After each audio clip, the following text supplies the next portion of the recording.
Welcome back to the 42284 podcast. So them S10s, that's just everybody here. Robbie had an S10 at one time. I had Sonoma, but yeah. But I Kyle had the a couple little, of them. you remember the little red one Kyle had? Yeah, you just see it sitting in random spots forever. So I don't remember what happened this night, but somebody had dropped me and Kyle and Michael Joe off at Kyle's house, and that's the only wheels we had. Yeah. But it had been set and the battery was dead. Yeah. And it had a little draw on it. If you didn't run it just pretty often, it's drained the battery. Pitch black dark.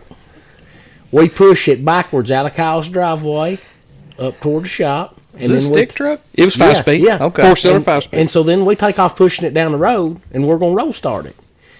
And he tries multiple times. On 187. On 187. It's dark. We ain't got a flashlight. We ain't got a phone with a light. It's 4 phones with lights. We ain't got nothing. We got a truck with a dead battery and the 3 of us. That's it. And a hope of it roll starting. Hey, he tries multiple times all the way down, and we get around the curve down there by his hay barn, and it still ain't started, and there we are in the road. And there we are. We're in no cell phone signal, dead battery truck, no lights, no curve, in a curve on 187. Yeah. And here comes one of our mutual friends, we'll just say, in a truck, and pulls up and said, "Good, hook to us and get us out of the road." He said, "I got to use the bathroom," and he drives off and leaves us sitting there. He must have had to go. He did. Yeah. He had to go. Well, he had to go. You gotta go. So then Josh shows up, and he is in that green Dodge Dually Brad had. And he pulls in front of that S10, and we get a chain, and we hook that S10 to that Dodge. And Michael Joe looks at me, and he goes, "Who you riding with?" I said, "Josh." Yeah. Yeah, because you don't know where you're going and when you're stopping. And so Kyle, Michael Joe gets in the S10, me and Josh gets in the Dually. And when he took off, when he got in high gear, that's what we stayed in and flat on the floor. I bet we pulled y'all 70 mile an hour. Oh, every bit of it. We went off over the hill down there at 187, and old Kyle was back there, and he had that S10 in gear, and I could hear it back there going, "Oh!" And he's swerving, and then old chains are jerking, you know. Hey, And God's laughing. Pulled out on 187 when he got her high gear is all she do. Hey, we got to Brownsville. I thought Kyle's truck is ruined. You know, he's had it in gear most of the way here, and it still ain't even lit the headlights up. You know, He had the key off. no, he had the key on, had it in gear. It just wouldn't. It just Sedated the battery was so dead. We got it to the station and put a battery in it, and he cranked her up, and we drove her the rest of the night. Well, that serves you all right. So he had a little Ranger down at, was it Rockman's? Yeah. Goes down there. You bought it from Rockman. Yeah. He gave it to me. Okay. Go down there and help me get that. Okay. So we go down there. And he's got what, about a 4-foot chain? Maybe 6. And he hooks it to the left side or the right side of the Ranger frame rail and then the left side of his truck. That way, every time he jerked it, it jerked me over another lane. And so I do about like you. It was a 4-speed, best I remember. Yeah. We got out on the road, and I seen what he was going to do. I mean, because there was no let's ease it to Sunfish. Right. It was wide. He had behind that Berthel truck, best I remember. Yeah, I think so. That old Ford, that old 79. And I mean, I took a ride. I put that thing in gear, and I just let my foot just slip off the clutch, and it'd scoot them back tires. Never would start, you know. And I mean, that wasn't the first one of them rides I'd been on when I was. Well, it was when Cooter got that 400EX. We was young. I don't remember what you... 99 was when his 300EX, 98. That's what I meant. I meant 300EX. Yeah, he had 98, and Tony bought a 99 400. We was going up to Adventure Sports to look at them in that little gray S10 that Big Charlie had that he'd give him. And it died on us up on the parkway. And we got a hold of Brad, and Brad and BJ come up there. Brad had that white 3/4 ton Chevrolet at the time. I don't know if you remember it. Yeah, boy, 5-speed truck had glass packs on it. It's a Bulldog Overdrive. I don't know how many years they made them. Not very many, but it was awesome. Well, BJ was driving, and Brad had one of them toe straps, which toe straps wasn't really a thing then in 98, but it was the first experience I ever had with one. And I'm telling you what, BJ brought us down the parkway every bit it'd do. I got off that exit there at Caneyville. And when we got off the exit, never slowed down a bit, and the little cut-through road to come over to 185. Caneyville bypass? Yeah. I'm telling you what, Cooter, of course, that truck didn't have no power steering where it was dead. He was trying to do that right there. And when BJ took that turn right there, we come all the way up to it, and it just pulled the front end all the way around. And the same thing over at 185. Yeah. And I thought, oh my gosh! But I got BJ back. It took me a few years. Oh, really? Yeah, yeah. He was sitting up at the little dairy dip at Cadyville, ordering one day, and I was in the green bean, and I seen his truck there, and I just eased around the building, and he's up there giving that woman his money, getting his food. You hit him? Oh, son, I dead serious. I bet I knocked him 6 foot. That woman, she looked out that window. She just thought they'd been off as crash ever was. There is nothing funnier catching somebody not expecting. You see BJ, you ask him about it sometime. I guarantee you he remembers it. They said, Eric Goins, back when they were just started the co-op, they'd went to some training somewhere. And they had a couple cars, and this guy said he was sitting at a stoplight. Said he just, I didn't know anybody was around, and he said all of a sudden we were out in the middle of the intersection, and they had the co-op cars together. So he looked up in the mirror and said, Eric just done his finger like that. Said, go on. Said he done knocked the whole back end off of it. Who was that guy that I threw the snowball at the Bee Springs restaurant? Alan? I guess. One built the barn? Alan Rich. I can't think of his name. But yeah, me and Papa one time went to the Bee Springs restaurant when it was still the Bee Springs restaurant. Now it's PJ's Roadhouse. But little restaurant in Bee Springs had the best biscuits and gravy. Some of the best, anyway. But it was wintertime, and I grabbed me a big handful of snow before we went in there. And Alan was sitting there at the liar's table, and I nailed him with it, so... What do you think about that? He said Frosty. So talking about, we were on four-wheeler wrecks and stuff a while ago, and Robbie had said something about this one. Him, Corey, and some of them, they're out there riding. I think, was that when Michael Joe's youngins was over here riding with y'all too? Yeah, no. No. I don't remember, No. but anyway, I had some heifers over in the field by the house, and Robbie and Corey I know was out there, and so they're riding. Robbie's on his dirt bike and Corey's on the four-wheeler, and so I'd rode down there and I was watching them. I was sitting there on the side by side, and so they went down there at one end and circled around. Here they come, they was racing across that field. I laid back in fifth gear, And I seen them heifers break run. And I thought, which they had helmets on, so you got a helmet on, it's kind of like blinders, and I thought, well, I hope he sees them heifers coming across through there. Never seen them. he was on that's when he went at 70, wasn't he? He was on a CRF 70 Honda and knocked about a 700-pound heifer down. And he went over the handlebars and over her. front flipped over him. I mean, He may be kin to David Madison. I was thinking when they ran over Denby's bull down here. I said it was tail. Yeah. I had one time as an idiot. I couldn't keep her in. I finally got her where she, you could go and punch a gun safe and she'd jump a fence. But when I went to sell her, I couldn't hardly get her up. I ran her on the four-wheeler. She finally decided to stop, and I run over the top of her. It was a heck of a wreck. I was laying there staring at her, and she's staring at me. Mm-hmm. Bub thought we had a calf run over the other morning. Bub didn't think that. Well, you was the one that called me. I was the one that called you. What was it? Well, so we still don't know where it come from, but anyway, so Austin calls me, my wife calls me the other morning, and she says, I'm already at work, and she said, did you see the dead calf laying in the ditch out here at the end of the road? You mean down here by the store? Yeah. Well, she said, did you see the dead calf down by the end of the road? And I'm thinking I got one in the field there dead, right?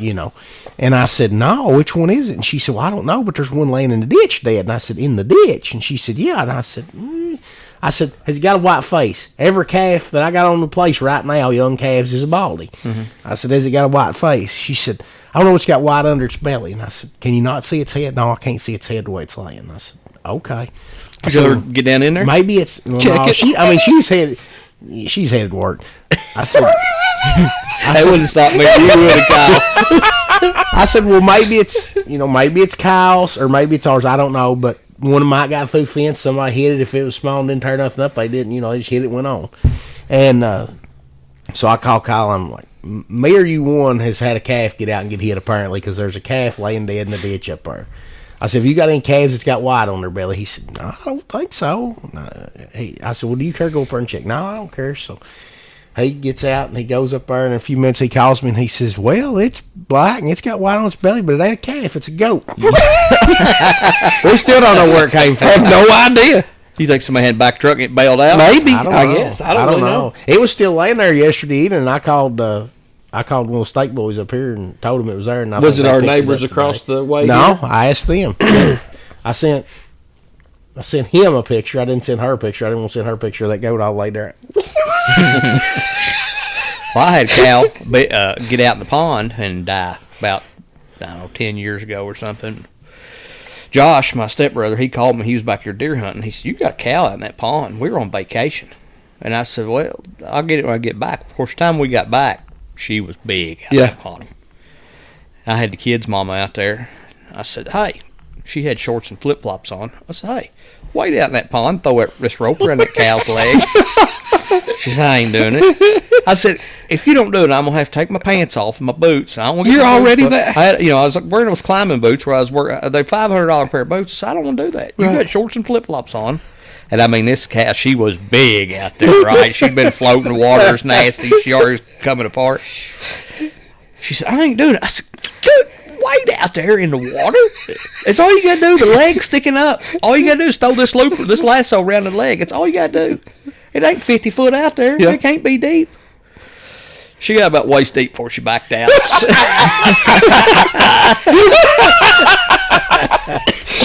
I ain't doing this. Was either one of y'all in on when I had what is now Dad's yard fenced, and I had some heifers in there. And one of them heifers was calving, and we was trying to get her up, and she ended up getting off in the pond. I remember that, but I don't remember if I was there or not. Maybe and Dad, we've been running her, and of course y'all know how Dad. Oh, he done shot 2 or 3, and he done throw Dax handle. Yeah, we've been running her, and she gets, and I mean, she's in the middle of calving. I mean, there's none hooves, you know, and she gets off in that pond. And Dad starts heading that way, and as he's going, he is stripping clothes. Like he's getting rid of stuff out of his pockets. He's taking his boots off. And talking to her. And he, right off in that pond with a rope, he goes, and he gets a rope on her neck, throws the end of it out to us, and says, hook her to something, get her out. Like he was in there swimming with her, getting a rope around her neck. My favorite memory of Jimmy down there in Warren's barn, getting them calves up. He got in there amongst them. They were wearing him out kicking him, but he was kicking them right back. He was mad. That's probably the maddest I've ever seen anybody. Well, tell us about Jim Jennings. Let me tell you one on Josh before you go there. You mentioned Josh, your stepbrother there. Yeah. Of course, me and Josh, big buddies. I've known Josh ever since he's been little over here, lived over here. I got him pretty good over the summer, and I don't think I've ever told him any different. So, this will be a reveal, I guess. Let's see if he's listening. You mentioned him deer hunting. Yeah. So he hunts over here across the road, hunts basically from that round bottom back. And he's killed one here and there, but I guess I don't hunt a whole lot, but I guess when you hunt, sometimes you get a good one, sometimes you don't, and if there's little ones, you let them walk till the next year or whatever. So me and Heather and the kids, we'd been over to Cracker Barrel at Cave City. We was coming back through the park, and I mean right there on the road was a monster. And so I just stopped. In the park, Mammoth Cave National Park, yeah. And I just stop, and I take a picture of him, and I just drive on down the road. So I send Josh a text that night, and I said, here you are, spend hours and days and weeks hunting. I said, I just drive my four-wheeler down there and come up on this. And I said, I get close enough to him, I can smack him on the nose. And I sent him that picture. Oh, well. He starts texting, where did you see that one at? Yeah. I down there around that round bottom so far. I've had my cameras, I ain't never seen him. I said, well, I was like, is that a good one? Is that a good one? So, he hunted on me up there one time. That came from Mammoth Cave National Park is where that picture came from. He hunted up there on me one time, and I don't remember if I put a camera out or he put a camera out, but somehow I was showing him pictures. And he well, now, did you get the one that's got the double spots? And I'm like, yeah. Heck, I don't know. They're all dear to me. I don't like them. I wish you'd make them extinct. The brown one. Yeah. So Jim Jennings, we had talked about earlier before we started recording that we was going to touch on Jim. Jim, good friend of all of us. Him and Robbie shared a birthday, matter of fact. Oh, I forgot that. I knew that. Yeah, Robbie was born on his birthday. Really? Yeah. And he'd moved here from Virginia. He lived in Virginia, and he worked for a tobacco company there, and had got to come to Bowling Green and buying tobacco, and met Betty, and they ended up getting married, and then, of course, had lived out there for several years, and then when they retired, they moved here. And when he moved here, we met, and we got to be big buddies, and he's a Vietnam vet. A fine fella. Oh, I wish he's still around to have on here. Oh my gosh! I could just sit and listen to Jim talk. Yeah, his accent. His accent was that wonderful. Virginian accent. And he was a carpenter that could do electrical, plumbing. I mean, he was a handyman. What are you thinking about? Let's hear it. Are you thinking about the ACU? Yeah. Go ahead and tell it. No, go ahead and talk. I'll tell it. Go ahead. Go ahead while we're on it. Brandon moved that trailer that Jimmy's living in over here. It's got a central heat and air unit on it. And it still had charge in it, right, when you bought it. And so I wasn't sure. I had never fooled with nothing like that. He was going to, which I know more about him now. Yeah, I do too. But at that point, neither one of us knew a lot about it. I knew one of them had a lot of pressure in the line, and the other line had some pressure. But one of them had a lot of pressure. The high pressure The line. high side, yeah. Not the low pressure line. Yeah, so me and Brandon are discussing it, and I said, I think you just take a crack one of them lines, just let that gas out. That was back before gas was really thought about it being horribly bad. And I said, then you can get it recharged. Right. Just And I smell said, it. now one of them has got high pressure. I said, won't you just let Jim do that? He's been around long enough. He's lived a lot better life. He's lived a good long life anyway. Just let him. So I told Jim, I said, Jeremy said for you to take him lines loose. He said you'd lived a good long life anyway. He said, oh yeah, I appreciate it, Bubba. Yeah, Bubba. I saw him in church. He said, you little. So Jim got to want to fool with some cattle, and he had helped me on the farm, and I'd sold him some cattle, and he kept them with mine, and I'd feed them for him helping me, and then we'd wean some calves up there at his place, and which before that he'd got into them bottle calves, and we'd go up there and we'd castrate and dehorn them, and Jeremy shows up one day, and what you fixing to do? We're going up Jim's. We got to shoot up there. We're going to work some of them Holsteins, and Jeremy can't stand the sight of blood, and Jeremy's got a white T-shirt on, and he said, Does it bother you with animals too? I knew people. Yeah. I don't want to see a lot of that. Really? He said, well, I'll go help y'all, but he said, you better not get no blood on me. I said, okay. Now, he's got a white T-shirt on. He pulls What part of that made you think he was telling the truth? I don't know. I won't. He pulls that first calf. Yeah, he put the scouts on her. Yeah, I promise. He puts them nose tongs in that first calf, and he pulls that head around. I take him dehorner, slip it over that horn, and that blood squirts out and hits him right in the chest and runs down his white shirt.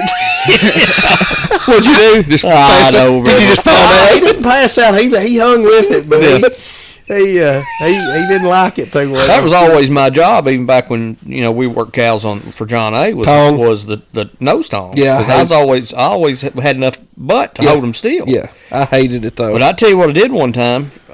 I got one. I don't remember what it was, but I stuck them nose tongs in. And I whipped that head around, and that thing jerked it back out of my hands.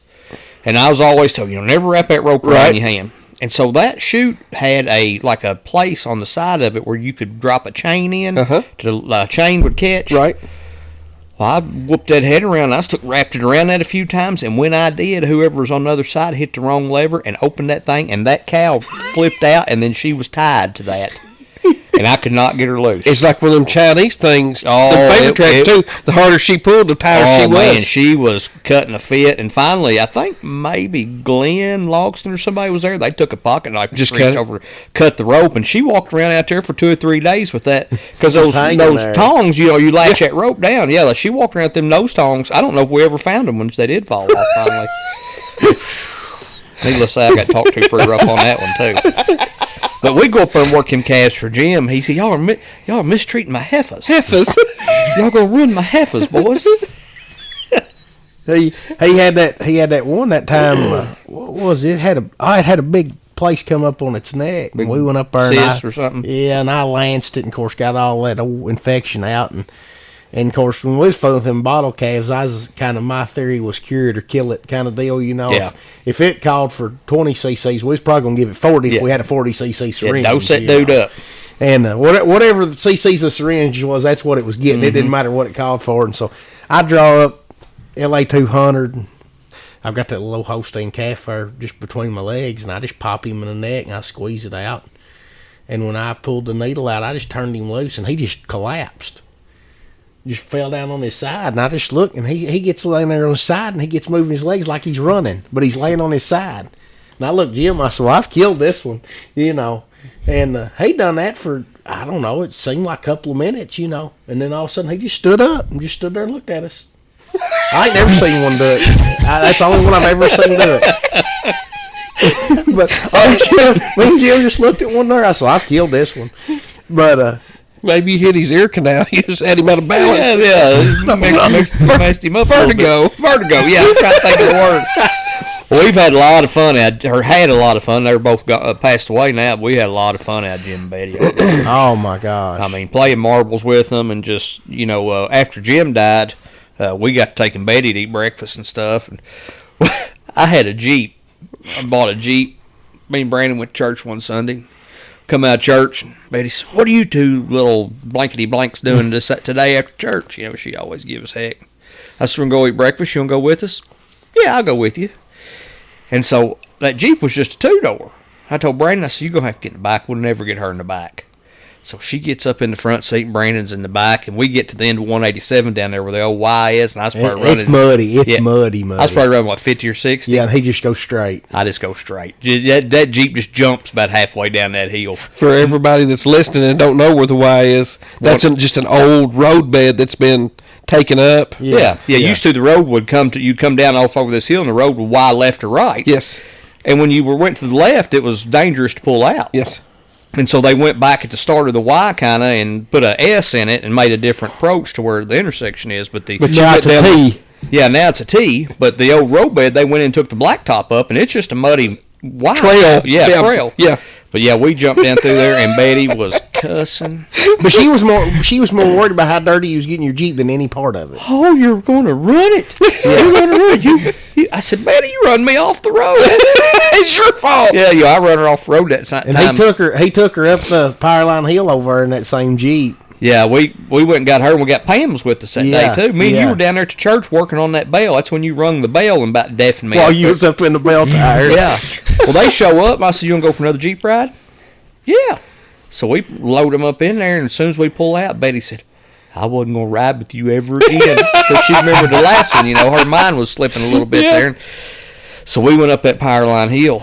And she was cussing one breath and praying the next. She was. She had her head down. She wouldn't even look up. Yeah. Jeremy said, she said, will this go up at? He said, it'll go where you can't walk and pack a steering wheel.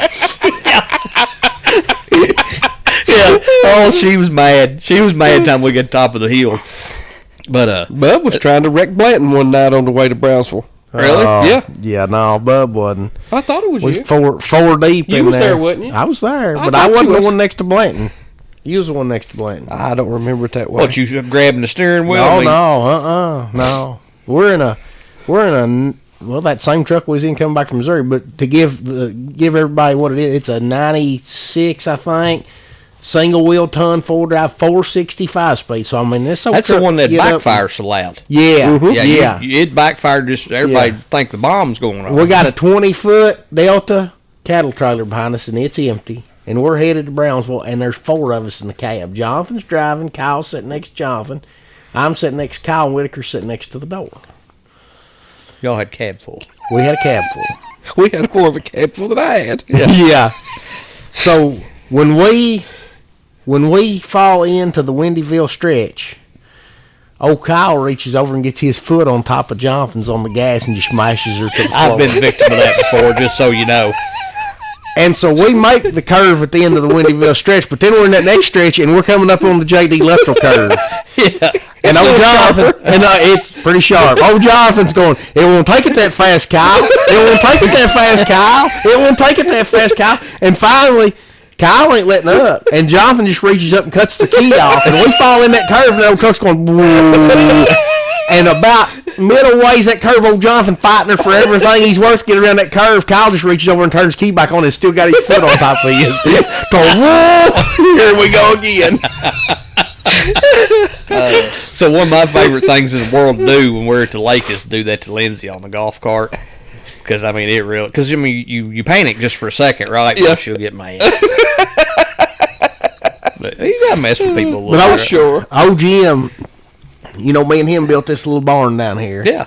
And then I helped him build that garage down there at Lindy's. He was building that garage, and I don't remember at the time. I wasn't. I guess I was probably driving a bus or something, and so I was helping him in between. And so we'll have to back up to the barn. But I was helping him build that garage, and was down there working on it. And Lindy comes out, which Lindy was his sister-in-law, and says that Betty had called and she is needing something. And so we load up in the truck and we're going to head back up to his house, which is just a few miles up the road. And before we get to his house, we meet Dorothy, his other sister-in-law, on the road, and she flags us down and she is needing something. So he's building a garage for one sister. Take care of the whole family. and his wife needs something, and then now this other. And so we pull off from talking to Dorothy there, and I looked at him and I said, "What's it like, Jim?" And he said, "What's that?" I said, "Being married to 3 women." Of course, Lindy and Dorothy's both widows at the time. Yeah. You know? And he just went to raising Cain, you know. But we built this barn down here and was working on it, and we had to run to Brownsville and get something. And I got hungry, you know. It's past dinner time for me, and old Jim, he wasn't gonna stop me most of the time. And that's about the time me and Migos had went in over at Brownsville, and we went over and got whatever we was needing, and we was coming back, and I said, "You want to stop and get some lunch here at the Mexican restaurant?" And he said, "Well, I don't know. What have they got?" I said, Mexican food." And he's like, "Well, I don't know. I ain't never eat it one, you know." And I mean, okay. I said, "Well, so we go in there, and so sit down. They come around, and so I order fajitas, mixed fajitas." And so Jim says, "Well, I'll just get what he's getting." Okay, you know. So they bring him big plates out. Of course, Jim, little bitty feller, he didn't eat about half. Yeah, he weighed 110 pounds. Yeah, but he's eating and he's looking at all that, and he said, "Well, that's pretty good." He said, "What's this green stuff?" I said, "That's guacamole." He said, "Huh, guacamole," and he laughed. He just thought that's the funniest name, you know.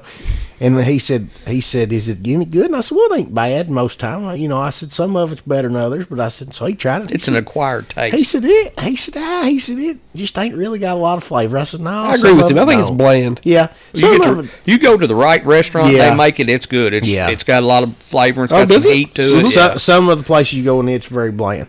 So anyway, so we come back and we're working on that barn. Of course, you know how them fajitas and peppers and onions, they'll belch you, you know. Mm-hmm. And old Jim not being used to any of that seasoning or anything. We're down there working on that barn, and old Jim, son, he'd let the awfulest belch you've ever heard in your life. And he'd say, "Guacamole," every time he let one, you know. Them shingles blew off that steeple down there at church that time. I tried to talk him into getting in that 100-foot bucket truck with me. He said, "No, I ain't getting in." He said, "I know what you'll do." He said, "You ain't getting me in that." You know, he walked all over some 2-bait walkboards on this barn down here, and we was building it. Yeah. And or they may have been 2x6s, whatever they was. But where it was, his rough saw that I'd got, and we'd laid some. I remember you building that. We'd laid some walkboards up there, and of course I'm a ground man. I'm a little too heavy to be on, you know. And I get up there, and I get to walking on some of them boards and get out in the middle, and like one of them broke, which luckily I caught myself on the rafters. But when that happened, and I'm not real good with heights anyway, which Jim would make fun of me, he'd say, "You only guy I ever seen hang on one hand, drive a nail with the other," you know.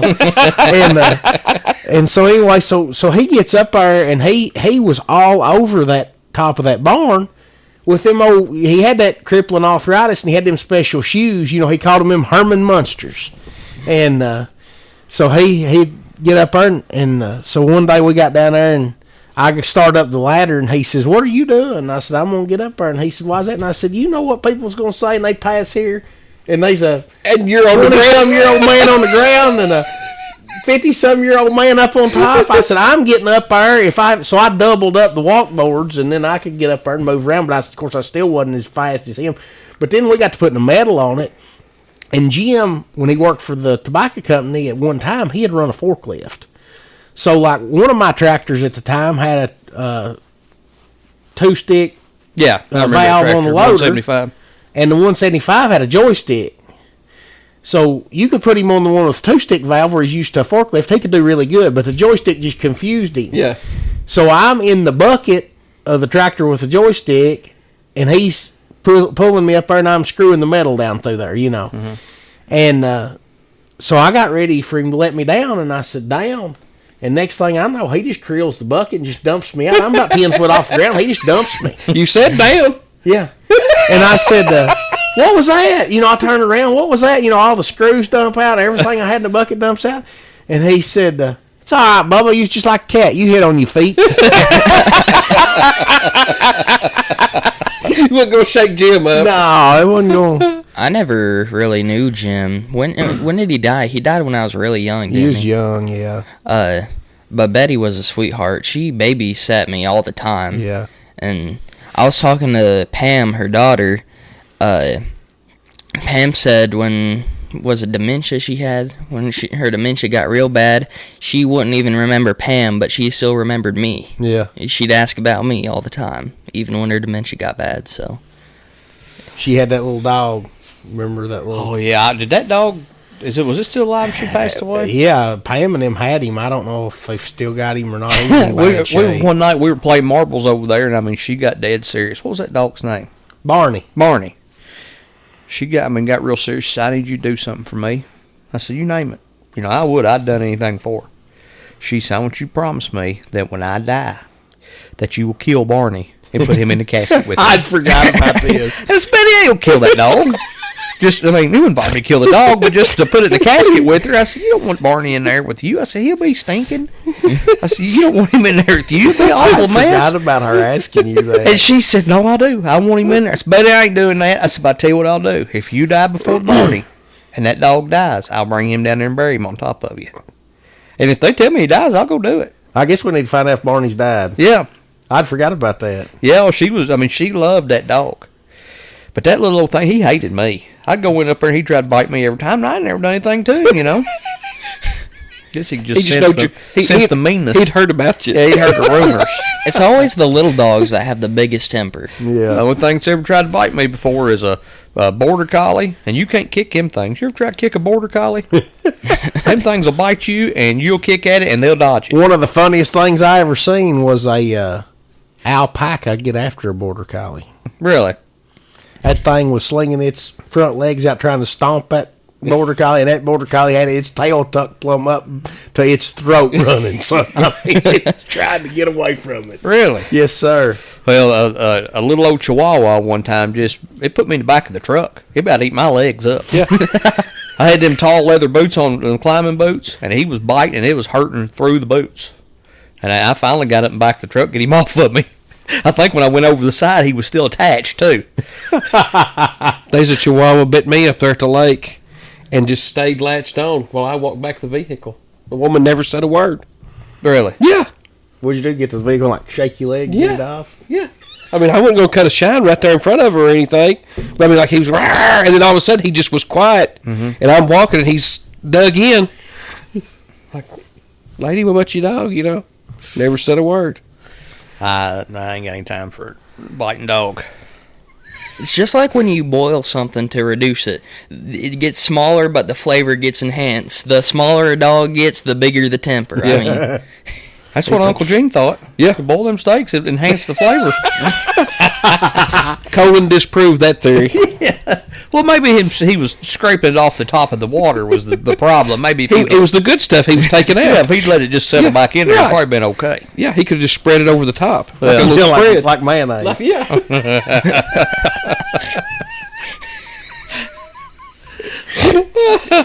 Tell us about you starting the Sonoma out here with the tractor by yourself. Wasn't there a story, too, about the Sonoma and you and Michael Joe in Litchfield?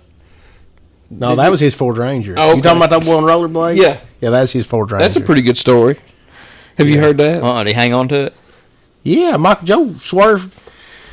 We go to Litchfield one night in his Ford Ranger, and we're going back through. He's just cruising side streets. Just, we didn't have nothing else better just to be out. Just to be out. And so there's this old boy rollerblading. Of course, you know how Michael Joe is. So Michael Joe just says, watch this. And he swerves over like this old boy's in the street. And Michael Joe swerves over at him like he's going to hit him.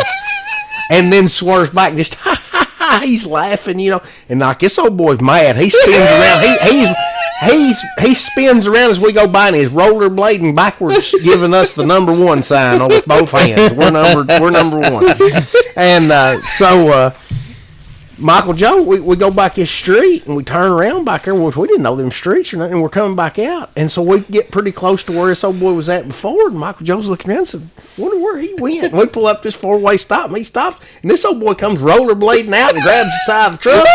And when he grabs the side of the truck, Michael Joe sees him. Michael Joe just lays it on the woods. And this old boy slides down the rail and grabs the tailgate and hangs on until we get to about, I'm going to say 20. He decides he better let go.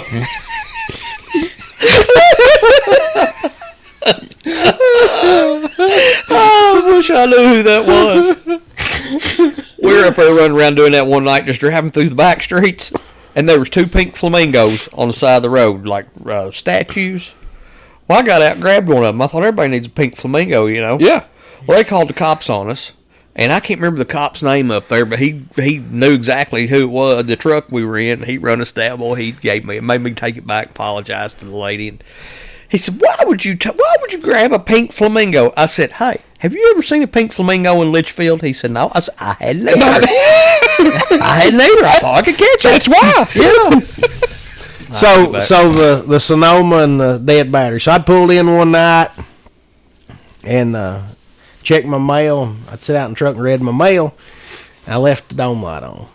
So the next morning I come out and my truck won't start, you know. Well, had that 185 over here and had a hay fork on the back.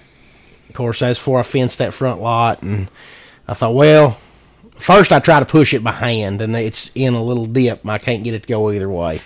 So then, well, I'll get the tractor, and I'll set the hay fork against the hitch, and I'll scoot the truck around and get it headed off over the hill, and then I'll give it a little shove and get in it and put it in gear and roll start it. So put it in first gear because I'm going to scoot it around with the tractor, but I'd left the key on, didn't realize it, which never dreamed of a truck starting in first gear. I mean, would you think? No, most of them get put up in high gear. Second, third gear.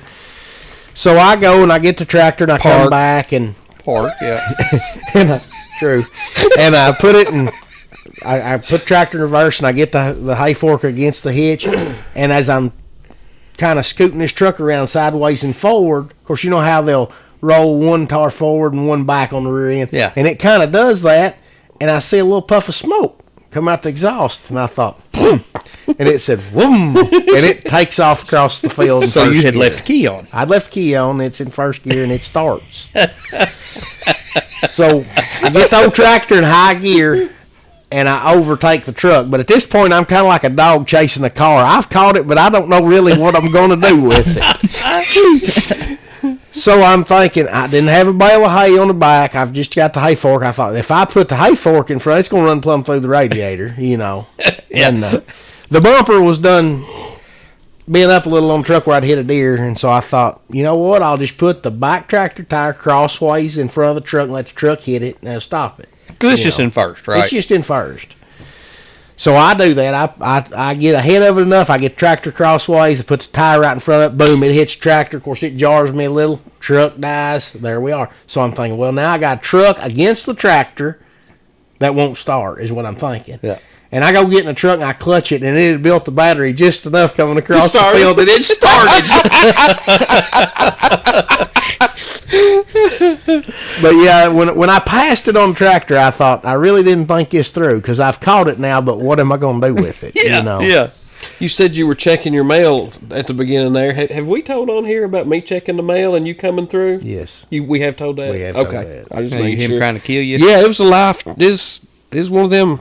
See you You later. know, you was talking about where guy would have got killed if people were the way people now. Yeah, I was the people. In that one. That's the people in this in that story. I was the people. Yeah. Hey, Kyle, have you told about that woman who trashed the stuff on your back porch Yes. and in your garage? Yes, Oh, the one he loves? The one he loves. Yeah, he's told me.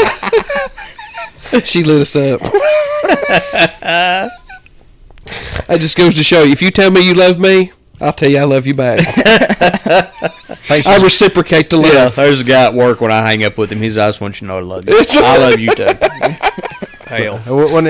Was it Joe got the Levy C Buy started? Yeah, Levy C Buy. Levy C Buy. Levy C Buy. That's the pro. Joe the pro. You got anything else? Guess that's about it. Thank y'all for having me. Yeah. Yeah, hey, thanks for coming to the she shed. Yeah, we need to give Austin a shout out for doing her thing, letting us use her space over here. I think we have failed to do that in the last few episodes. Probably so. Maybe the last dozen, we've kind of got complacent with it. Probably so. Yeah. Appreciate Austin letting us use her space.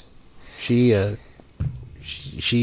kind of went a different route, I think, on some of the design work, but she does have her Etsy shop open, Hayes Farmhouse Design. Hayes Farmhouse Design. If you want to get on there and look for anything she's got on there, she's got a lot of good designs on there you can use for a lot of different things. So